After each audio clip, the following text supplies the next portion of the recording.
Olá meus amigos, olá minhas amigas, tudo bem com vocês? A verdade é que os servidores parece que vão pagar a conta da ajuda emergencial que o governo está prestes a liberar para a população mais desfavorecida do nosso país. É que existe a proposta do governo, capitaneada pelo Paulo Guedes, de que os servidores públicos, tanto estaduais como municipais e federais, deverão ficar 3 anos sem ter nenhum reajuste para cobrir pelo menos uma parte das despesas com o novo auxílio emergencial. E vamos ver o que vai ocorrer junto no Congresso, né? Porque a briga vai ser feroz.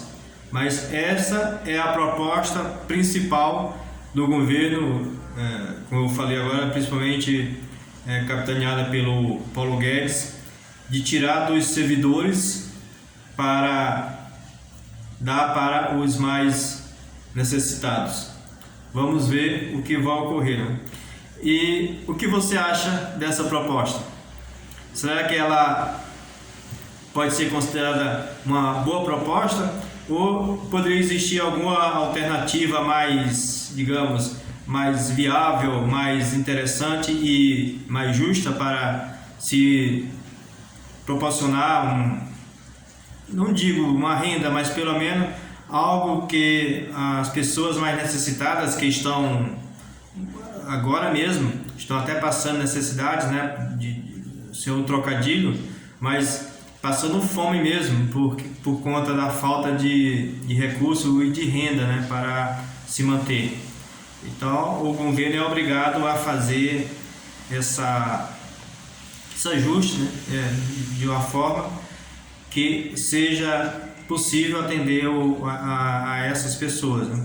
E o governo encontrou nos servidores públicos, né? Quer dizer, o governo, na verdade, ele avalia a possibilidade de congelar o salário dos servidores para manter o pagamento do auxílio emergencial, né? Ou reiniciar o auxílio emergencial para os mais necessitados. Há uma semana, antes de eu gravar esse vídeo, o Bolsonaro confirmou que irá conceder uma nova fase, uma nova rodada, digamos assim, do auxílio emergencial. Entretanto, para isso deverá se aplicar uma série de cortes na administração pública para poder manter dentro do orçamento, né? Os gastos se manterem dentro do orçamento do governo e não gerar tanto déficit, né? O novo auxílio emergencial é uma pauta de debate desde o final do ano passado, né? Desde 2020, tanto na Câmara como no Senado. Passadas as eleições, agora no início de fevereiro, para a direção da Câmara e do Senado, a posição do governo passou a pressionar o Congresso, né, para definir como será concedida a extensão do benefício, né? Isso tanto o Congresso como principalmente o governo. Quem tem que fazer frente, na verdade, é o governo, né? E o Congresso deverá aprovar. Até agora, na verdade, sabe-se que as novas parcelas deverão ter um valor de aproximado entre R$250, talvez 300, mas o mais provável é que sejam R$250 a ser liberados, esses valores a serem liberados em 3 vezes, em 3 meses. Seria março, abril e maio. Mas, entretanto, existe problema, né? A restrição orçamentária é que dificulta a liberação desses recursos, né? Evidentemente que existem muitos e muitos lugares em que o governo pode apertar, pode reduzir os gastos e, consequentemente, sobrar o dinheiro para pagar, dar para os pobres, né? Dar para as pessoas necessitadas, né? Por meio do auxílio emergencial. Mas apesar do texto da proposta parecer um pouco simples, né? Tendo em vista a sua realização em 2020, que pelo menos já tem essa experiência de que ocorreu, o que o governo pagou durante boa parte do ano passado, há uma série de entraves antes de ser implementado, né? Ser implementado agora em março. Por exemplo, o Ministério da Economia deverá definir de onde será o repasse que será responsável por custear as 3 parcelas. O Paulo Guedes informou que nesse momento, né, a principal alternativa viável será a redução dos gastos na administração pública. Onde tem a maior parte dos gastos? Exatamente nos servidores, né, os salários. E a proposta que veio na mente lá dos técnicos e do ministro foi exatamente congelar os salários dos servidores pelo período de 3 anos, ou seja, ninguém vai ter aumento num período de 3 anos. Será que os servidores públicos vão sentir isso e consentir de forma pacífica? É uma boa questão, e o que é mais provável é que não. A justificativa utilizada pelo Guedes, pelo ministro, é de que a medida será necessária para evitar o aumento do endividamento do país. De acordo com ele, em 2020 a dívida pública foi de 89,3% do PIB e deverá ser ainda maior agora em 2021, né? Já que novamente há uma expectativa de déficit nas contas públicas, né? E consequentemente, como definição, como o governo não vai fazer outro tipo de ajuste a não ser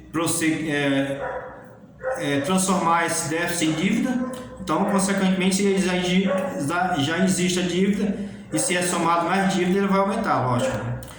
O ministro ainda não informou as delimitações quanto aos cortes e congelamento de salários, alegando que todas as possibilidades ainda estão sendo analisadas e debatidas entre os técnicos da equipe econômica, e que muitas vezes as pessoas podem falar uma coisa, podem falar outra, mas ainda não está definido, né?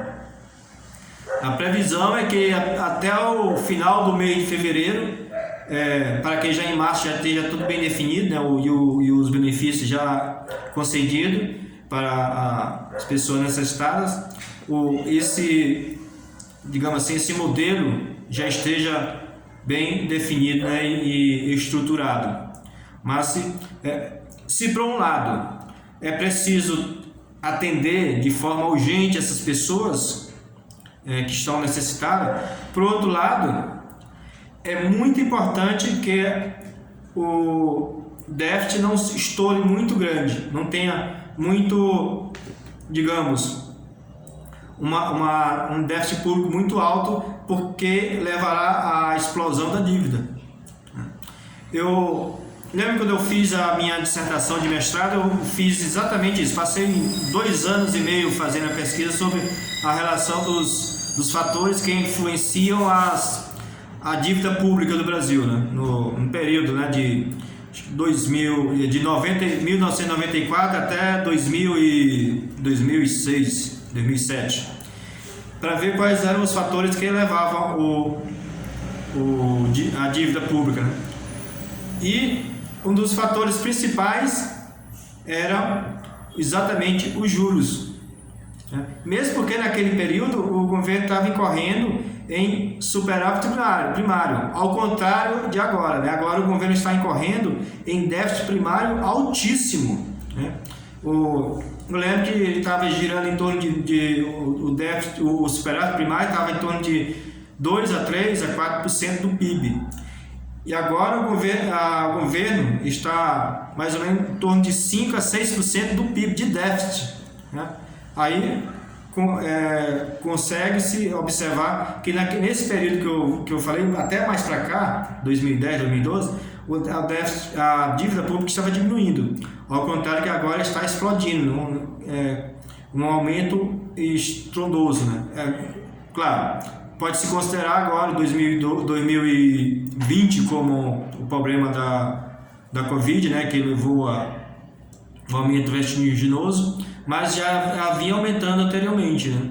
Então é preciso muito cuidado, porque se os juros, né, se a inflação aumentar um pouco, ou algum outro fator, né, fazer com que os juros aumentem, o custo para o país com a dívida pública do nível que está agora é catastrófico, né, e todos nós iremos pagar. Então, um país que tenha uma dívida pequena ou menor, quanto menor, melhor, né? Quanto menor a dívida pública, melhor.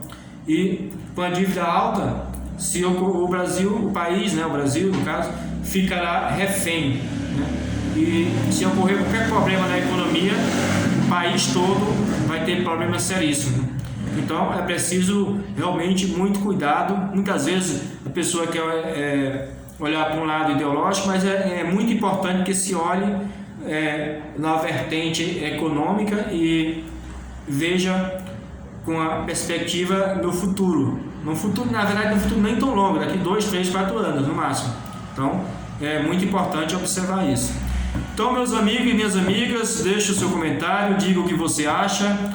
E se você não é inscrito, se inscreva para a gente aumentar o debate